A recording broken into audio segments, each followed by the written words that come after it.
Hello everyone, welcome to my home, my heaven.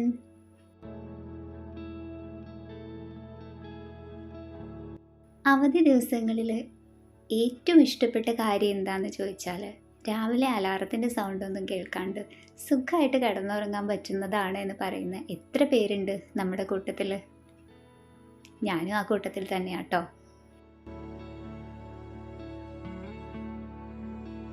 പക്ഷേ നമ്മുടെ വീട്ടമ്മമാരെ സംബന്ധിച്ച് അങ്ങനെ അവധി ദിവസങ്ങളിൽ മുഴുവനായിട്ട് അങ്ങനെ ഉറങ്ങിക്കിടക്കാനൊന്നും പറ്റില്ലല്ലോ അല്ലേ. അടുത്ത ആഴ്ചത്തെ കാര്യങ്ങളൊക്കെ ഒന്ന് സ്മൂത്തായിട്ട് പോകണമെന്നുണ്ടെങ്കിൽ നമ്മൾ കുറച്ച് കാര്യങ്ങളൊക്കെ ഒഴിവ് ദിവസം കിട്ടുമ്പോൾ തന്നെ ചെയ്തു വെക്കേണ്ടതുണ്ടല്ലോ അല്ലേ. അപ്പോൾ ഇതേ ഇന്നിപ്പോൾ ഇതൊരു സാറ്റർഡേ ആഫ്റ്റർനൂൺ എടുത്തിട്ടുള്ള വീഡിയോ ആണ് കേട്ടോ. അപ്പോൾ ഇത് എല്ലാവരും ഫുഡൊക്കെ കഴിച്ചിട്ടൊരു ഉറക്കത്തിലാണ്. അപ്പോൾ ഞാനിത് അടുത്ത ആഴ്ചയ്ക്ക് വേണ്ടിയിട്ടുള്ള കുറച്ച് കാര്യങ്ങളൊക്കെ ഒന്ന് ചെയ്തു വെക്കുകയാണ് കേട്ടോ. അതിൽ മെയിനായിട്ട് ചെയ്യുന്നൊരു കാര്യമാണ് മീൽ പ്രിപ്പറേഷൻ, അതായത് ഒരു മീൽ പ്ലാൻ ഉണ്ടാക്കി വെക്കുകയാണ്. അപ്പോൾ ഞാനിത് അടുത്ത ആഴ്ചയ്ക്ക് വേണ്ടിയിട്ടുള്ള ബ്രേക്ക്ഫാസ്റ്റും മോൻ്റെ ലഞ്ച് ബോക്സിൽ എന്താ റെസിപ്പി വേണ്ടെന്നുള്ളതും എല്ലാം തന്നെ ഒരു ബുക്കിലൊക്കെ എഴുതി വെക്കും കേട്ടോ. അതൊക്കെ ഒന്ന് എഴുതി വെക്കുകയാണ്.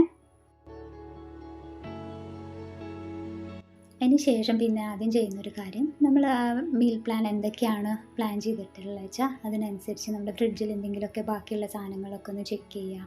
പിന്നെ അതുപോലെ തന്നെ നമ്മൾ മെയിനായിട്ട് നമ്മൾ യൂസ് ചെയ്യുന്ന ഒരു ഏരിയ ആണല്ലോ അല്ലേ ഫ്രിഡ്ജ്. അപ്പോൾ നമ്മൾ ആ അടുത്തൊരാഴ്ചത്തേക്ക് ഏതൊക്കെയാണ് കാര്യങ്ങൾ എന്നുള്ളതൊക്കെ അതിനനുസരിച്ചിട്ട് ഫ്രിഡ്ജൊക്കെ ഒന്ന് റെഡിയാക്കി വെക്കും കേട്ടോ. അത് നമുക്ക് രാവിലെ കിച്ചണിൽ ഒരുപാട് ടൈം സേവ് ചെയ്യാൻ നമ്മളെ ഹെൽപ്പ് ചെയ്യും. അപ്പോൾ ഇത് എഗ്ഗൊക്കെ കഴിഞ്ഞിട്ടുണ്ടായിരുന്നു.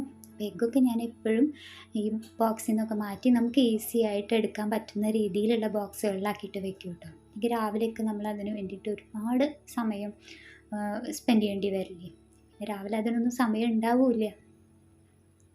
അപ്പോൾ അതുകൊണ്ട് തന്നെ അങ്ങനത്തെ കാര്യങ്ങളൊക്കെ ഈ വീക്കെൻഡ്സിൽ കുറച്ച് സമയം എടുത്ത് വെച്ച് അങ്ങനെ ചെയ്തു വയ്ക്കുവേ.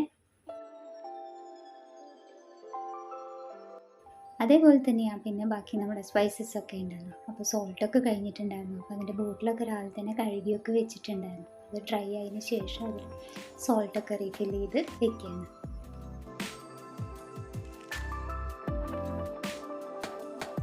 പിന്നെ വീക്കെൻഡ്സ് ആകുമ്പോൾ എല്ലാവരും വീട്ടിലുണ്ടാകുമ്പോൾ നമ്മൾ എന്തെങ്കിലുമൊക്കെ ഇങ്ങനെ വൈകുന്നേരങ്ങളിലോ എന്തെങ്കിലുമൊക്കെ കഴിക്കാനൊക്കെ ഇങ്ങനെ ഉണ്ടാക്കുമല്ലോ.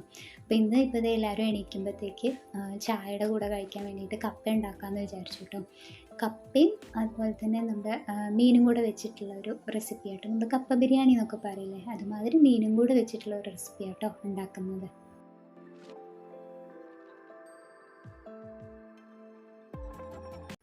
അപ്പോൾ മീൻ ഞാനിത് രാവിലെ തന്നെ ക്ലീൻ ചെയ്ത് വെച്ചിട്ടുണ്ടായിരുന്നു. അപ്പോൾ അത് മീൻ ക്ലീൻ ചെയ്തിരിക്കുന്നതിൽ ഒരു ചെറിയ പ്രത്യേകത ഉണ്ട് കേട്ടോ. അതായത് ഞാൻ മത്തിയാണ് മീൻ. അപ്പോൾ അതിൻ്റെ ഫുള്ള് മുള്ള് റിമൂവ് ചെയ്തിട്ടാണ് ക്ലീൻ ചെയ്തിട്ടുള്ളത്.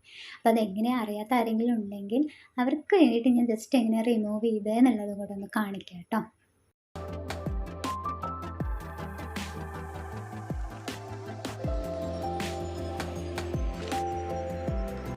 കാണുമ്പോൾ ഇച്ചിരി ബുദ്ധിമുട്ടുണ്ടെന്ന് തോന്നും. പക്ഷേ ഒരു 1-2 നമ്മൾ ഇതുപോലെ ചെയ്ത് നോക്കിക്കഴിഞ്ഞാൽ പിന്നെ നമുക്കത് ഈസി ആയിട്ട് തന്നെ ക്ലീൻ ചെയ്യാൻ പറ്റും കേട്ടോ. അപ്പോൾ ഇതുപോലെ ജസ്റ്റ് നമ്മൾ ആ മുള്ളിൻ്റെ ഭാഗത്ത് മുകളിൽ കൂടി ഇങ്ങനെ ചെറുതായി വരഞ്ഞെടുക്കുക. അതേപോലെ തന്നെ ഇപ്പുറത്തെ സൈഡ് നമുക്ക് മുള്ളിങ്ങനെ തൊടാൻ പറ്റുള്ളൂ. ജസ്റ്റ് ആ മുള്ളൊന്നിങ്ങനെ തൊട്ടിട്ട് നമ്മൾ അതിൻ്റെ അടിയിൽ കൂടി ഇങ്ങനെ ജസ്റ്റ് ഒന്നിങ്ങനെ വരഞ്ഞെടുക്കുക. ഇതിങ്ങനെ ക്ലീൻ ചെയ്യുമ്പോൾ മെയിനായിട്ട് ശ്രദ്ധിക്കേണ്ടത് നമ്മൾ ഒറ്റയടിക്ക് മുള്ള് നമ്മൾ കൈ കൊണ്ട് അങ്ങനെ വലിച്ചെടുക്കരുത് കേട്ടോ. അങ്ങനെ എടുക്കുന്ന സമയത്ത് ചിലപ്പോൾ അതിൻ്റെ ആ മീറ്റും കൂടെ അതിൻ്റെ കൂടെ പോരാൻ ചാൻസ് ഉണ്ട്. അപ്പോൾ നമ്മൾ കത്തി വെച്ചിട്ട് തന്നെ ഇങ്ങനെ ചെറുതായി വരഞ്ഞെടുത്തിട്ട് മുള്ളെടുക്കുക വേണ്ടത് കേട്ടോ. വളരെ ഈസി ആയിട്ട് ചെയ്യാൻ പറ്റുന്ന ഒരു കാര്യം കേട്ടോ.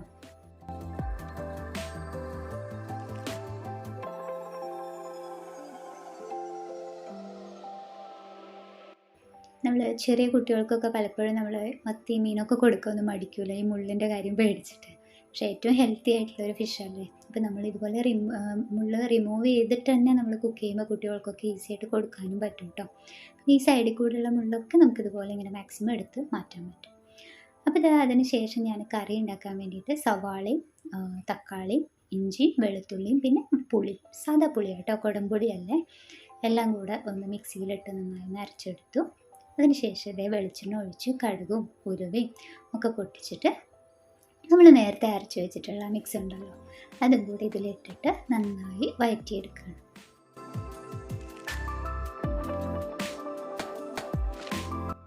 ഇതിലേക്ക് പൊടികളായിട്ട് ഞാൻ ചേർക്കുന്നത് മഞ്ഞൾപ്പൊടിയും അതുപോലെ തന്നെ മുളക് പൊടിയും മാത്രമാണ് കേട്ടോ. പിന്നെ നമ്മൾ ഈ സാധനങ്ങളൊക്കെ പച്ചയ്ക്കല്ലേ അരച്ചത്, അതുകൊണ്ട് തന്നെ നമ്മൾ നന്നായിട്ട് ഇത് വഴറ്റിയെടുക്കണം കേട്ടോ. ഇതിൻ്റെയൊക്കെ പച്ചമണം മാറുന്ന വരെ നന്നായി വഴറ്റിയെടുക്കണം.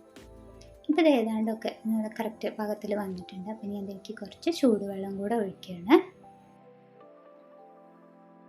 അത് തിളച്ച് വരുമ്പോൾ നമ്മളതിലേക്ക് നേരത്തെ മുള്ളൊക്കെ മാറ്റി വെച്ച് ക്ലീൻ ചെയ്തിട്ടുള്ള മീനും കൂടെ ഇടണം കേട്ടോ.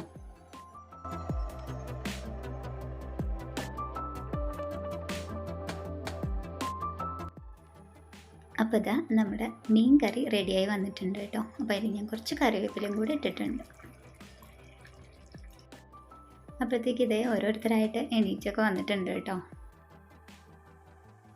അപ്പോൾ ഞാനിത് കപ്പയും കൂടെ വേവിക്കാൻ വെച്ചിട്ടുണ്ട്. അപ്പോൾ ഇതിന് ആദ്യം വെച്ച വെള്ളത്തിൽ നിന്ന് കപ്പയിൽ നിന്ന് ഊറ്റിയെടുക്കുക കേട്ടോ. ആദ്യത്തെ വെള്ളം നമ്മൾ കളയണമല്ലോ. അപ്പോൾ അതിന് കപ്പ് ഊറ്റിയെടുത്തിട്ട് രണ്ടാമത് വെള്ളം വെച്ച് വേവിച്ചു. അപ്പോൾ ഇത് നല്ല വെന്ത് കിട്ടിയിട്ടുണ്ട് കേട്ടോ. ഇനി ഇതിലേക്ക് നമ്മൾ നേരത്തെ ഉണ്ടാക്കി വെച്ചിട്ടുള്ള മീൻ കറി ഉണ്ടല്ലോ, അത് മീനും ഗ്രേവി എല്ലാം കൂടെ തന്നെ ഇതിലേക്ക് ഇട്ടിട്ട് നന്നായി മിക്സ് ചെയ്തെടുക്കുക. ഇങ്ങനെ മിക്സ് ചെയ്ത് എടുക്കുന്നതിന് വേണ്ടിയിട്ടാട്ടോ നമ്മൾ നേരത്തെ മീൻ മുള്ളൊക്കെ റിമൂവ് ചെയ്തിട്ട് തന്നെ ക്ലീൻ ചെയ്തെടുത്തത്. അല്ലെങ്കിൽ മുള്ള് കാരണം നമുക്ക് കഴിക്കാൻ പറ്റില്ലല്ലോ. അപ്പോൾ അതിന് ശേഷം കുറച്ച് മല്ലിയിലയും വെളിച്ചെണ്ണയൊക്കെ തൂവിയിട്ട് നമ്മുടെ സാധനം റെഡി ആയിട്ടുണ്ട്. കുറച്ച് ഒണിയൻ ചോപ്പ് ചെയ്തൊക്കെ അതിൻ്റെ കൂടെ ഒന്ന് ഇടുന്നുണ്ട് കേട്ടോ.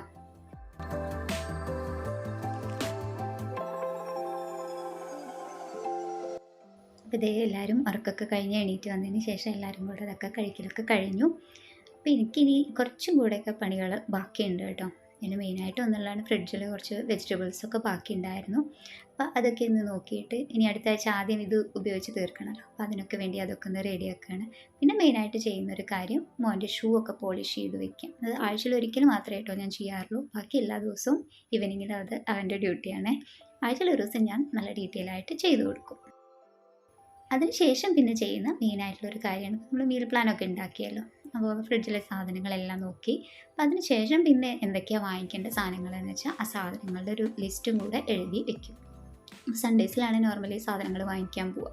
അപ്പോൾ അതിന് വേണ്ടിയിട്ട് ആ ലിസ്റ്റൊക്കെ ഒന്ന് റെഡിയാക്കി. അപ്പോൾ ഇതുപോലെയൊക്കെ കേട്ടോ സാധാരണ ഒരു വീക്കെൻഡുകളിൽ ആഫ്റ്റർനൂണുകൾ സമയം നമുക്ക് നെക്സ്റ്റ് ഒരാഴ്ചയ്ക്ക് വേണ്ടിയിട്ട് നമ്മളൊക്കെ ഒന്ന് റെഡിയാക്കി എടുക്കുകയൊക്കെ ചെയ്യാറുള്ളത്. അപ്പോൾ ഇന്നത്തെ വീഡിയോ എല്ലാവർക്കും ഇഷ്ടമായെന്ന് വിചാരിക്കുന്നു. ഇഷ്ടമായാൽ തീർച്ചയായും ലൈക്ക് ചെയ്യാനും ഷെയർ ചെയ്യാനും സബ്സ്ക്രൈബ് ചെയ്യാനും ഒന്നും മറക്കരുത്. മറ്റൊരു വീഡിയോ ആയിട്ട് കാണും വരെ bye. Thank you for watching.